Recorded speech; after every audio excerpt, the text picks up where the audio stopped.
Hello and welcome to Comic Island. My name is Arden, and today we're reviewing X-Men number 12 and X of Swords Creation number 1 as sort of my first real look at X of Swords in general.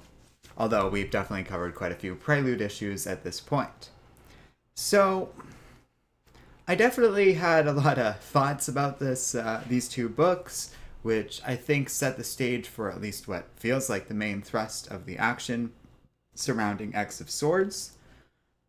I liked it on the whole. It's an interesting book, and it kind of, I guess there was a little bit of controversy surrounding the release of X of Swords Creation number 1 about how accessible the story is, how easy it was to follow. And I kind of have mixed feelings on that. I feel the book does a pretty good job of explaining itself, but even I felt a little bit lost having not been caught up on Excalibur at all, really. But otherwise, having read X-Men number 12, I felt I had a pretty good handle on what's going on.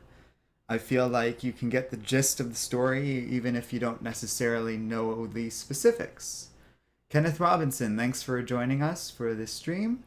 He's saying that he has his copy of X of Swords, been waiting on the stream. Good day, Comic Island. Yeah, it's been a little delayed, and I ended up, just because I have both of these books, I figured we'd merge them together, which will help me catch up a little bit for one thing. But I think I would recommend these books overall. I can't really think of a reason not to. It's interesting artwork with a lot of imagination to it that promises a pretty cool story. I think as I'm seeing more and more of X of Swords, I feel more and more like each series is kind of going to be somewhat related, but also its own thing. So X-Force will deal with maybe Russia and Colossus. The main thrust of X-Men will deal with Arakako, maybe Excalibur as well. And Cable seems heavily involved in those things too. I can see how Hellions is connected because we've already gotten a connection with Alex Summers. But I feel like there will be some degree of independence with each other. And I'm not sure where Marauders fits into all of that, but it's coming out soon as well. Thanks for joining us also in chat, Tevius Welka. So between that, Alan Hickman, who writes both of these books, Teenie Howard, who also writes X of Swords Creation number 1, and then artwork across the two issues by Leniel Yu, I believe it's, what is it? Sunny Go, I think Pepe Larraz, yep, and Marte Garcia, is just a solid roster of artists across the two issues. So, I think I would, yeah, like I said, I think they're pretty polished on the whole and are probably worth your time. I'm certainly enjoying the read on the whole, even if it is a pretty demanding run. I feel the rewards of that are worth it because we get this imaginative, insane, epic notion of a story with this big battle and huge sense of imagination and scale to it. That's the only way I can really describe it. There's so much wild content that we're getting across these two books that I really can't compare to a lot of other domains. I've heard this compared to death metal over on DC's side of things, more in the sense of like these books kind of, to a degree, are doing what death metal tries to do, but like the X-Men are kind of doing it better. The X-Men are going to this sort of balls to the wall crazy event with monsters and magic and epic random content of swords and knights and all of that stuff, while death metal like doesn't quite live up to that promise on the same level. I think there's some merit to that criticism. I personally like death metal and don't like fully hold it against DC or anything like that, but I do get kind of what they're saying. Like this does feel like a next level event even compared to that. You can like two things, right? So and they're kind of going for different stuff, but I do appreciate, I definitely lean more towards that in spite of there being flaws. This kind of reminds me a lot of Time Runs Out in that degree. They are different stories, and if anything, this is a lot more, to, in its own weird way, even if the stakes are lower, ambitious than Time Runs Out, just in terms of the creative scope that Hickman's kind of attempting this time around. Um, I do think it's kind of going for similar things where there's like a bigger thematic depth to it all, but on its surface, it's just crazy action, epic fantasy, and imaginative sci fi all rolled into this interesting mix. Hickman's kind of pulled this off three times now, I feel. First with the Fantastic Four, then with the Avengers, and now with the X-Men. And I'd say it's a success. So, with that in mind, let's kind of venture into spoiler territory a little bit and talk about what this story is about. Because I feel like some people are going to be confused.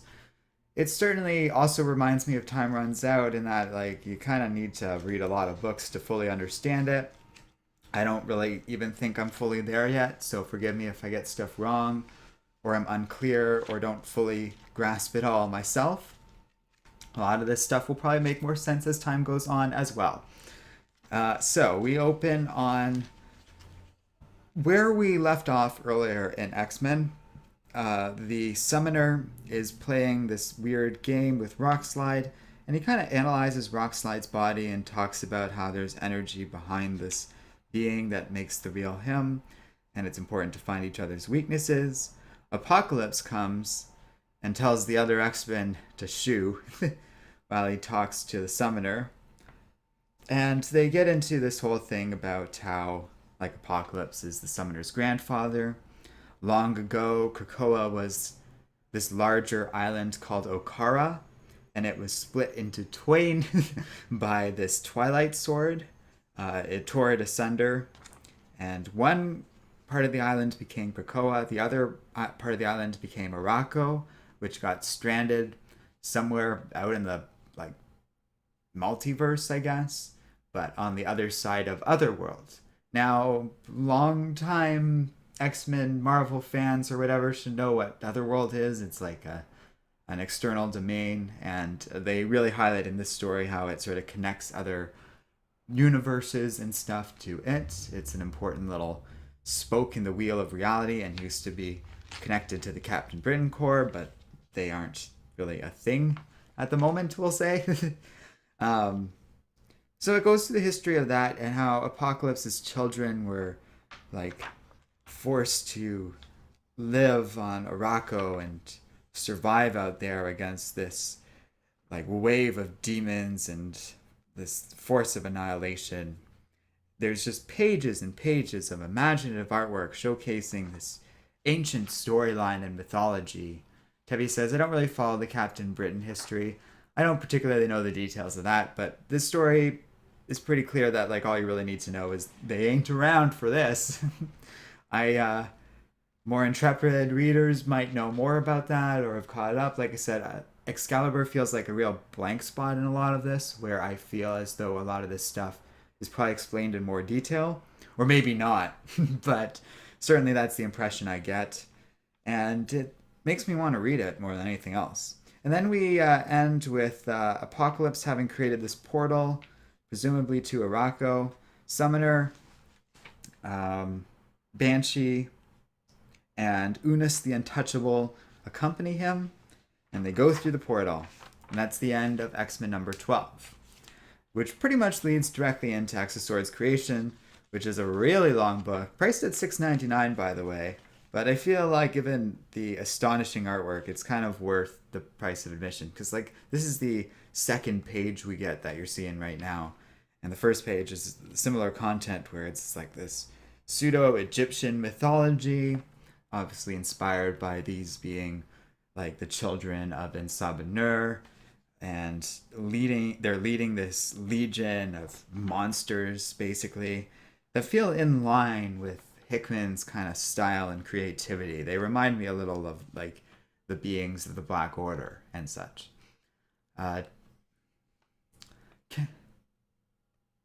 Kenneth Robinson was saying, Apocalypse's children is really dope concept. He himself is such a great character. I wonder how much his children will follow in his path. Well, yeah, I mean that's getting into this whole book and stuff. I agree. It's a cool angle. I think it makes sense for a millennia old being that he has this history that we don't necessarily know all the details of. He really hasn't been like cooperative up until now, so I think it makes sense. Tevia says, I read Excalibur only for Jubilee Baby turning into a dragon and Rogue and Gambit's relationship. Huh. I really don't know a lot about Excalibur, so that's interesting to hear out of context. Kenneth says the artwork is absolutely stunning. I agree. Let's circle back to that for a second. This is the. Oh, I say his name wrong. Marte Gracia also colored Empire, and both look really good, I think, in part because of his high detail, colorful work that conveys a certain degree of scale to it. Add to that Larraz's work in here, and Pepe Larraz is a good artist in and of himself. I could talk about a bit, but like he does a really good job at making that Egyptian mythology mixed with. We get into this tarot card reading shortly after that beginning that I feel is telegraphing kind of what we can expect out of this book. Yeah, it is so. I don't know. I feel like there are concrete clues here, but I really can't tell you much about it. Like, there's clearly this epic battle. I'm not sure who the Eight of Cups is supposed to represent, but that's clearly marked as some sort of tragedy. There's a lot of hints around this stuff, and it seems like all these fortune tellers keep pulling these cards, like it's clearly reflecting this big event happening and what's going forward. I I have trouble exactly gleaning what it all is coming to, but the Ten of Swords is definitely a clue that it's going to lead to all these X-Men wielding like 10 swords against this dark force that's rising up, and it seems it conquered Araco and is now heading for Krakoa to do the same, basically tearing through other worlds in the process. So, shortly after that, the Summoner and Banshee abruptly return riding some crazy monster, because the Summoner can create these beings. uh, Tevia agrees the artwork is fantastic, and then Keno says, I need to get Excalibur, thank you, Tevia. Yes, I second that thought. Tevia also says, honestly, I'm still disappointed that Laura X23 Only Wolverine isn't in this crossover. Yeah, she's kind of absent from all of this, but it is chock full of characters. I am personally really glad that Apocalypse is like the main character of this, the protagonist, I would say, based on this book, yeah. And that's cool as hell. So, Apocalypse and the Summoner meet with the Quiet Council, who are not pleased. Apocalypse just kind of opened that portal without really getting permission. It feels like Apocalypse did it in a real beg forgiveness rather than ask permission kind of thing. But also, it's just like, no, we're going to do this. I want to save my children.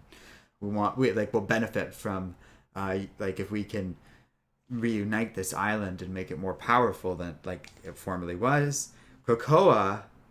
Oh, and he also says, yeah, the island would have stopped me if it objected. And Krakoa speaks up through, what's his face? Oh, Douglas. What's his name? Karma, I want to say? Anyways, but like basically, Krakoa makes it very clear that like he wants this as much as Apocalypse, and he kind of says, well, you're a guest here and this is mutually beneficial, but like I am the land. This is what Cypher. Thank you, Tevia. Tevia is saying Apocalypse being the main protagonist is really interesting, but also opens the door for what happens. Oh yeah, well, like that this book makes it clear Apocalypse kind of has his own agenda, but also clearly wants his own thing. And so it's agreed that they will go and try and figure out what's going on with this Araco. The Summoner really only told them about like the army and that they're clearly in trouble. But so they say like, okay, Apocalypse, you can do what you like want to do, but it's without the council, and basically everyone has to like agree to this voluntarily, pretty much. So it becomes this ragtag group of people like Polaris, Havoc, Rockslide, Summoner, Richter. They all want to go because they're kind of like buddy buddy with Apocalypse, and Beast and Angel kind of openly comment on that. Angel's gone full Archangel mode, which Apocalypse comments he's just delighted to see because he thinks it's Angel at his true self. It's an interesting little character moment, and I love how justifiably objectionable Angel finds those comments. And Beast is coming along. That makes sense to me. I also like Monet. Penance is coming along too.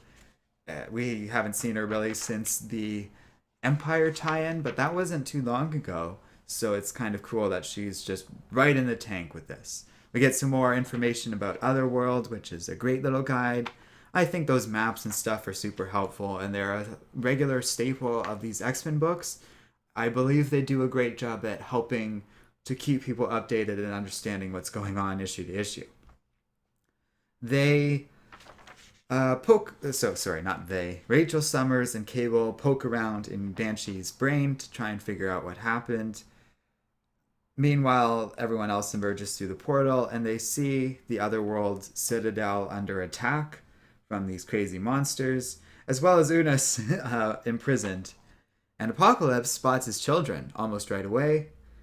And with a tear in his eye, he says to Angel, "You asked me if there's anything I regret. Like this, I regret." It's a cool moment. And he says, "These are my children." He goes to approach them. They see from Banshee's mind that the summoner betrayed them. Not a surprising moment. The summoner was always looking pretty sinister. This X-Men 12 cover, I think, pretty clearly conveys there was issues coming along, but it's a good little moment. The way they structured that reveal I like, because it's then followed up with Apocalypse's kid, well, one of them, I should say, stabbing him through the chest while the summoner stabs him in the back. And then they get this weird message from the woman in charge of Otherworld saying that like they need to find this object thing if they want. Her Saturnine is her name. If they want to be able to like survive this threat. So then in Otherworlds, a big battle emerges between the X-Men, well, if we can call them that, and the forces of Arakko, Apocalypse's kids. It's a pretty cool moment. Apocalypse gets dragged away because he's obviously horribly injured. Summoner, in a nice callback to the beginning of the X-Men book, cuts right through Rockslide. And you kind of see the person inside it being cut through as well, so he won't be able to reform himself. He'll have to go through the resurrection protocol, is the interpretation I took from it. I was about to say back on Krakoa, but more accurately, at the summer house on the moon, Rachel and Cable arrive, and the kids show their parents. Oh, I guess it's just Cable there, but realistically, what he saw. And Cable takes them to what we learn is the old Sword headquarters for some sort of device thing that apparently they're going to need for all of this. Tevye says, "Is this still Young Cable? Because I haven't read Cable series." Yes, it's still Young Cable. Old Cable is in the Cable series, though. But I don't know what the context of all that is. At the end of the day, Cable's Cable. I do like the father-son, well, really parent-child mentality between Cable and Jean Grey and Cyclops, which is on full display near the end of this book. And then, back on Otherworld, Saturnine freezes both opposing armies, and just with the snap of her fingers, showing just how powerful this magician is. And she shrinks one of Apocalypse's kids to child size. I almost didn't get it at first, but it is nicely conveyed with the artwork once I realized kind of what I was looking at. You need the size proportion to fully grasp it, and it takes a page for that to fully kick in. But I like it because it's just a fun way to sort of be like, no, hang on, you are just fighting on our doorstep. Instead, she sort of sets up this gladiatorial battle, and the forces of Twilight, of Arakko and all that readily agree to it, and the X-Men pretty soon agree to it more. They will step into this arena, and whoever wins, it'll determine the fate of these worlds, I guess. And it just ends with her saying, you go into the arena and raise your sword, just as they reveal The Summers is activating the device on the Sword headquarters. The peak. So, it's a cool start to an event, I have to say, especially reviewing it now and coming back to that ending after having gone over it a couple times now. I gotta say, yeah, there are flaws. No, it's not accessible. I would say the same thing about Time Runs Out. Like, neither of these stories are accessible in terms of like they're hard to jump onto. You really kind of got to know what's going on to fully appreciate them. But if you know those things, the payoff is remarkable, and I really like what I'm getting. It's a cool mix of vivid artwork, intensely creative content, and the start of a pretty interesting story that doesn't have like that obvious event arc to it. I don't know where things are going from here. They kind of got right to the big battle right away. Now it's going to be some fight to the death. I have no idea what this has to do with Russia or all these other forces, but X of Swords creation is very quick to remind us those enemies exist. They're all referenced in this book at one point or another, and clearly this book's kind of taking stock of that a little bit. So I would recommend these books. I really like what they're going for. I love the artwork, as we've said a few times now, but just there's so much to enjoy out of these things, so long as you are willing to read a lot, which isn't terribly objectionable if the content is good, if the payoff's worth it. I definitely think there are questionable things along the way, issues that really aren't worth anything in and of themselves, that really are set up for stuff that still haven't been paid off and might not be out of X of Swords on its own.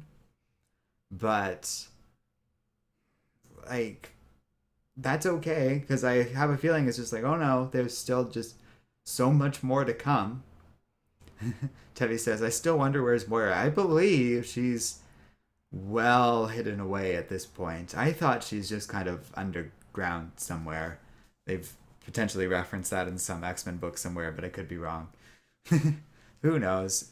Her dying breaks everything, though, and would be a problem, so I would caution against that. It's kind of interesting because it is a reset button out there, but it wouldn't necessarily be a game-breaking one, because if she resets, that just means the X-Men have learned again and can react differently and do something different this time somehow. I don't think that's the direction they're going, and maybe that's why Moira is kind of out of this story, because she's well protected. Tevi's saying that I haven't seen her since the Hickman era started, but the thing is, I feel like we kind of got a hint of what they're doing with her in Powers of 10, where she was just sort of hidden away in a vault somewhere. But that's probably what they're doing, is just keeping her inert so that she'll live as long as possible, and they can figure out like how best to deal with the X-Men. In some ways, I don't know, it's a bit of a flaw. Like, Tevi says, so basically she's an emergency reset button. Yeah, but she has to potentially die eventually, so they need to sort of preserve her indefinitely or find some way to do that, or render her inert or something like that, because otherwise the X-Men can never win. No one can ever win, because no matter what, the timeline will be reset. So there is got to be something there, some sort of rule or something like that. Perhaps if she, oh yeah, Tevi's saying, or make her immortal. Yeah, there's like transfer of consciousness into a synthetic body so it won't decay. Alternatively, perhaps if she dies of natural causes, or it's not a traumatic, violent death, her powers don't kick in and it doesn't go back and do the thing. That would make sense too. Because her powers are probably some sort of response like, oh god, we weren't supposed to die like that. But perhaps as she gets older, that process breaks down as it's just sort of a natural end to her life. Because otherwise, like, what's that power is not an advantage. You can't win. Eventually, it'll just die and lose whatever progress Earth has made, and it will just be stuck in this time loop. I don't know if they've thought about that, but I have a feeling it's not like part of the narrative of the X-Men, because I don't think we're going to be reset heavy. We're already resurrection heavy. Terry's saying, then again, she did try to become a horseman of apocalypse, which that didn't work. Well, I think that's an interesting side of it. I don't think we've necessarily heard the end of past iterations of stuff Moira's tried or what's gone down in her previous lifetimes. But that's kind of what I was getting at about, like, well, if the timeline resets, then maybe they'll go, okay, perhaps Krakoa isn't the answer, and they'll try something different, which is kind of cool. I don't know if they'll go the apocalypse angle, because they clearly already tried that, and it didn't work out so good. Tevi says, yeah, that power of hers isn't infinite. I would imagine not. Perhaps it's something like, well, it goes like 12 times, or perhaps like the 10 is a recurring element, and like recurring like sort of thematic number thing that they're doing in these books sometimes, like especially early on, like in House of X and Powers of 10. Perhaps it really only lasts 10 times, kind of Doctor Who style. It's like a limited regeneration cycle. Could make sense too. Like, you know, it's all malarkey fantasy bunk anyway, so whatever works. It makes sense in the context of the story and the rules it's established for itself. And that's all it really needs to do. So yeah, there's no way in hell I'm covering all 22 parts of this thing, but we do kind of passively follow a lot of these stories already and books, so I'm sure we'll review a good chunk of it as we go along. So stay tuned for that. I do still have a few more things I want to talk about from last week, including a DC book that I happened to pick up and got some thoughts on and quite enjoyed on the whole. So stay tuned for that. Thank you, Tevye and Kenneth, for hanging out with me in chat, as well as the more silent watchers along the way. And we'll see you guys next time here on Comic Island.